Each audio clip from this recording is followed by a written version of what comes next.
Hey everybody, what is going on? I hope you guys are all doing well, and welcome to another tutorial video. In this video, I'll be showing you guys where you can find your DNS settings on Shopify, so let's get right into it.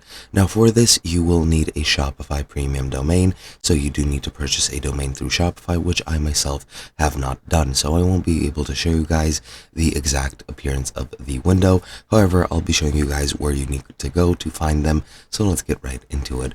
As you can see, through the dashboard, what you want to do is go into the settings, and once you're there, you want to go and click on domains. This will bring you a list of all your domains. As you can see, I only have the free one that I have through Shopify, since again I did not buy a domain, neither can I at the current moment.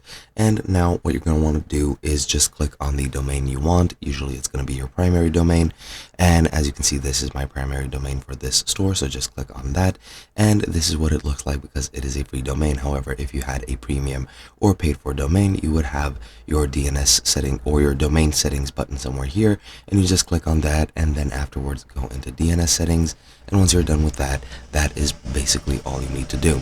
Hope you guys enjoyed, and I'll be seeing you guys in another video.